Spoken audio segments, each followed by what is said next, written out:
Welcome in. The new love of my life is also the oldest person in my life. Here's a thought. The best way to find yourself is to lose yourself in the service of others. Gandhi. Well, this is National Volunteer Week here in Canada, and the theme this year is Empathy in Action. Another name I might offer, Love Lives When You Give. I've happily volunteered for different causes throughout my life, and I'm not telling you that for a pat on the back or anything, but it's all part of giving back and in thanks for a full and blessed life. Truth be told, early on I volunteered with a bit of selfish suspicion. I hoped that if I helped with causes surrounding breast cancer, children's health, Easter seals, and so on, maybe I'd be protected from needing those same charities one day. It sounds strange, I know, but that was always in the back of my head. Now, as anyone will tell you, that's not how it works. You just do it to do it, not for some magic talisman. But the secret is, it really is good for you. And that message has never come home more loudly and clearly than it has in the person of a little 96-year-old woman who has such a strong grip on my heart, it has brought me to tears. Every Thursday, Rob and I deliver prepared and frozen meals from a community center to several seniors who have signed up for the service. We're among many people who do this for clients throughout our little area. I'd say we're all ranging from like the younger end, like me, and maybe up to 80. And we do it with love, time, masks, and gloves.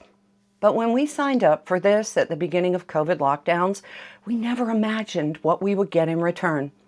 For every person to whom we just say, "Hi, hope you're doing well," there's someone else who's happy to have a bit of a longer visit at the door.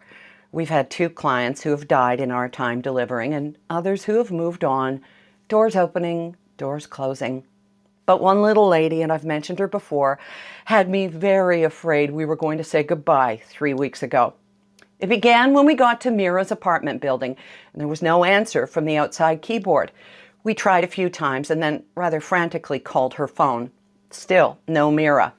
A passerby who asked who we were looking for then told us that she'd been taken to hospital. Sydney is small, have I told you that? It is. Our blood ran cold. He told us to go visit a store a few doors away. Mira's neighbor and friend volunteers there, as does Mira on Saturdays, if you can believe it. And she was able to tell us our friend had been coughing something awful and she was taken to hospital. She was there when we spoke to her son, whose number we were so grateful to have. That night, Mira came home with bronchitis, refusing to stay at the hospital. She just wanted to be in her own bed. The next week, we delivered soup to her and she could hardly talk. She told us she was so taken care of by everybody else. But her color was terrible and she was not looking good. So 1 week later, she was twice as good, although still only about 80% of her usual good health. Still, just visiting with her for an hour and a half, sharing stories and updates on our adventures, and of course asking if there was anything at all that we could do for her. It was like a dream. I had honestly started to brace my heart to say goodbye to her, and I hadn't realized how fragile this heart of mine is. We've had losses and goodbyes since Lauren died, but Mira has just got me so darned in love with her kindness, her wisdom, her tenderness and compassion, and of course her story, so filled with tragedy and yet gratitude and grace. I don't even want to think of losing her.